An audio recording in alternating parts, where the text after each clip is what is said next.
Israel might be taking advantage of the U.S.'s backing.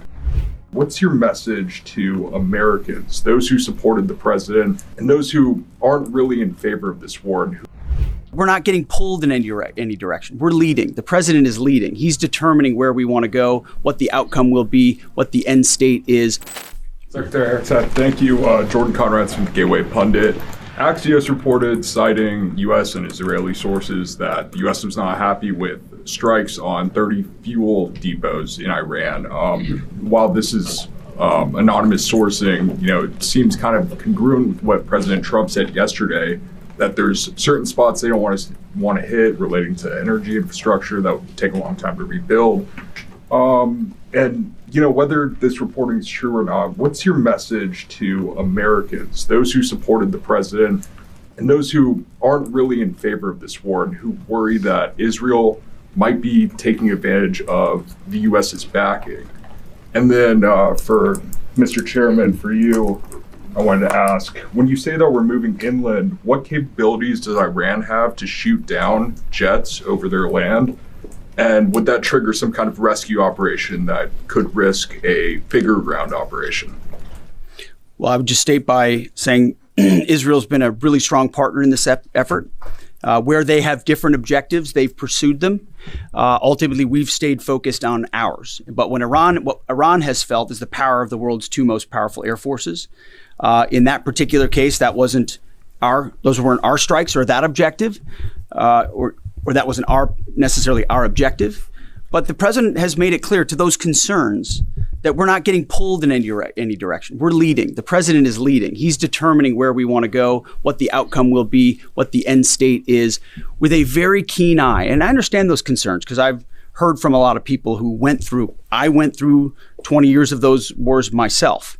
Worried about getting dragged in, worried about mission creep, worried about nation building or democracy expansion. That's never the perspective the president has pursued on this. Just because previous presidents and previous secretaries have decided to just pour more resources and more people in toward some unguided end state, doesn't mean that's the way the world needs to look today.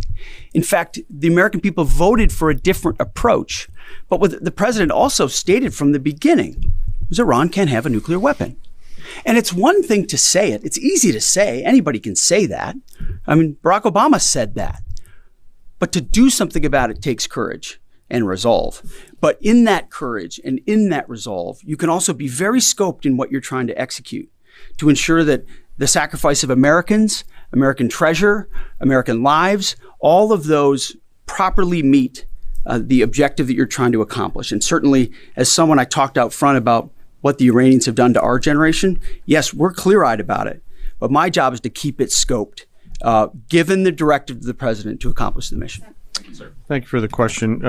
Most of their higher-end surface-to-air missile systems are not factors at this point in time. We're able to move around fighters that are moving deeper with relative impunity. Always some risk out there. I don't want to say that there isn't, and we'll always maintain and retain capability of doing search and rescue type of things. But I don't want to get into the details. But thank you for the question. Chili.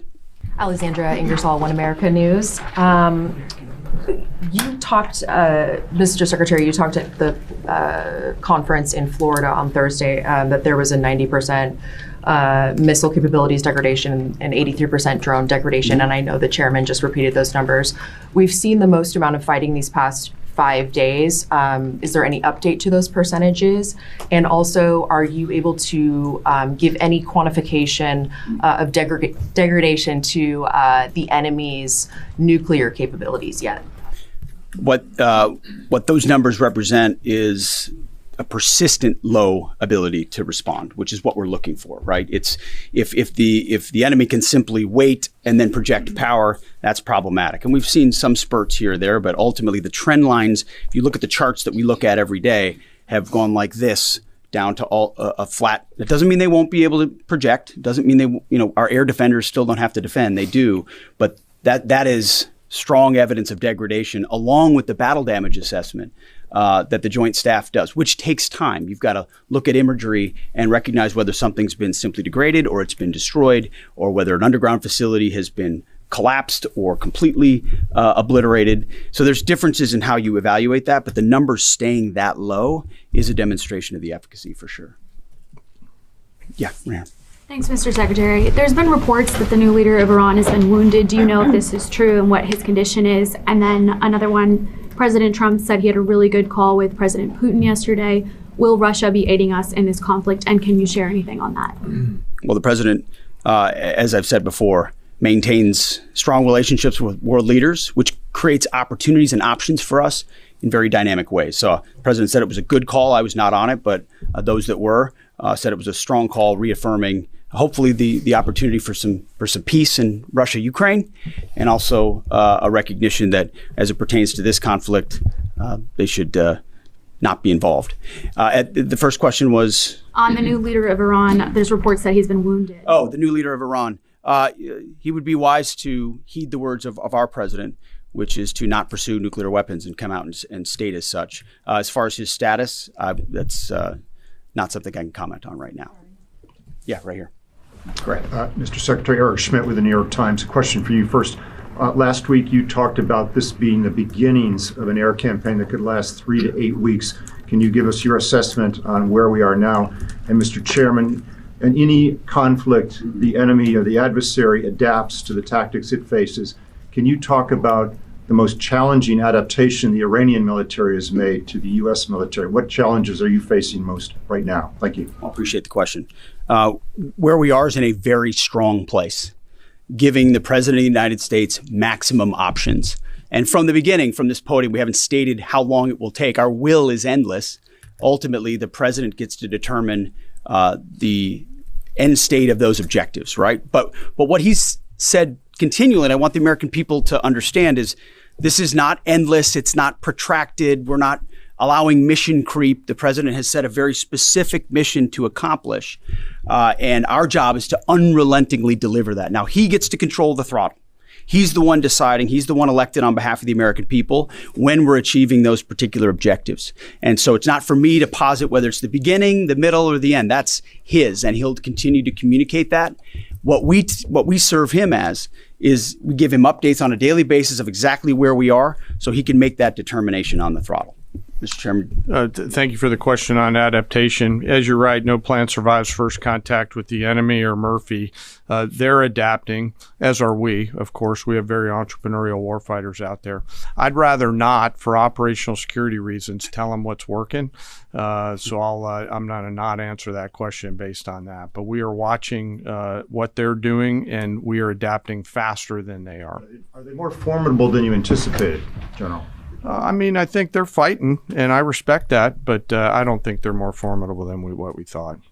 President Trump told our team on the ground early this morning that the thing that has surprised him the most during the course of this operation so far has been the Iranian regime attacking countries that are not attacking them. I'm curious if that surprised you as well. And General, curious if you were open to the possibility of escorting vessels through the Strait of Hormuz, and if you could describe some of the challenges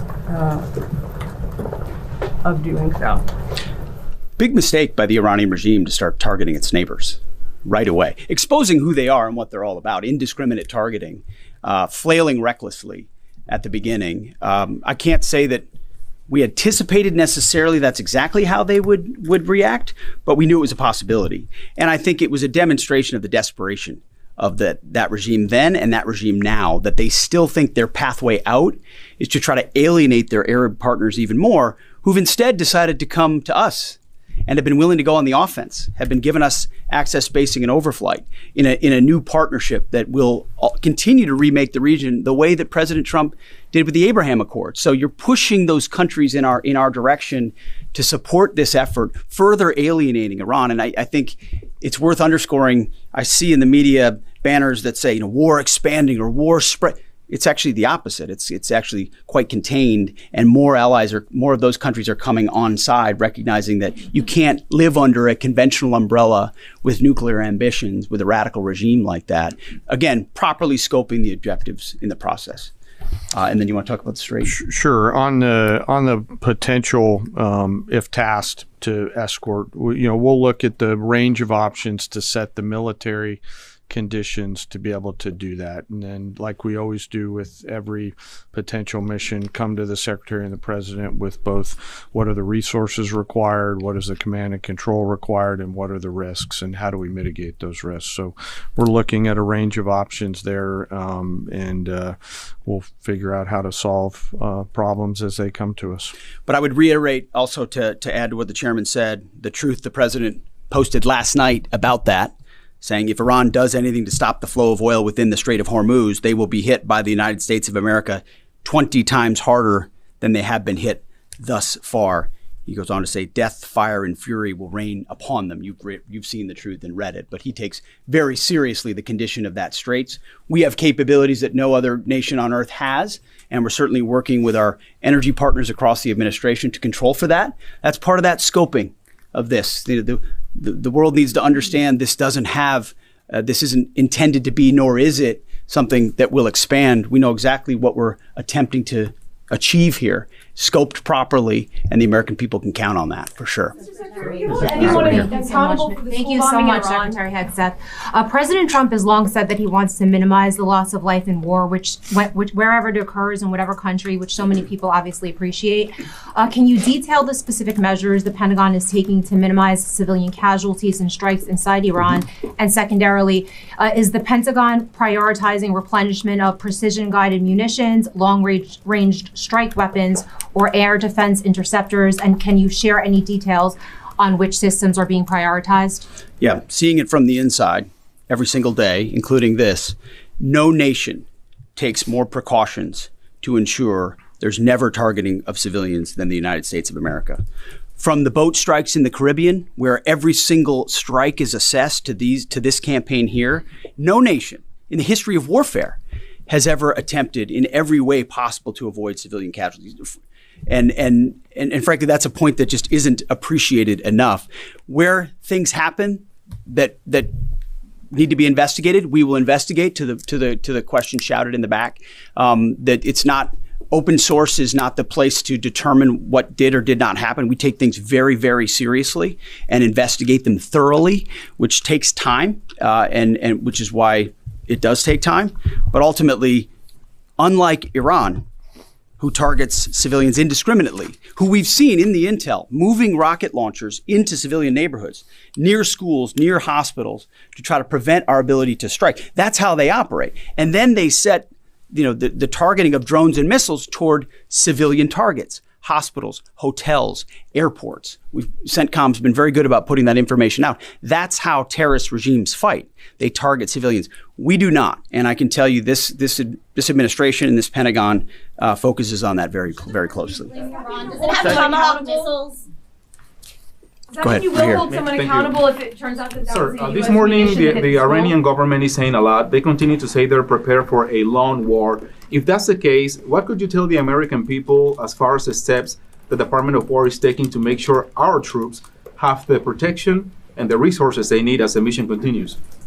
I think there's one thing I can sleep quietly at night knowing is that we're giving every resource humanly possible to our troops on the front lines to ensure they're protected. In fact, as I said in that first press briefing, even before we set the offense, we set the defense. We made sure we had the ability to defend, and then we moved as many Americans off the bases and into other places as possible. So as this progresses, the chairman, or the question was asked of the chairman about how the enemy adapts. Well, of course, we adapt too in real time. And to watch our warriors iterate on air defense and interdiction on drones and missiles and how we get after it, it's incredible how they refine the tactics, bring in new assets to find different ways of getting at emerging technologies. So that is one of the things we're laser focused on every day. Yes, we're going on offense more effectively than any country in human history, but we're also ensuring that in every way possible, we're defending the best Americans we have who wear our uniform, no doubt.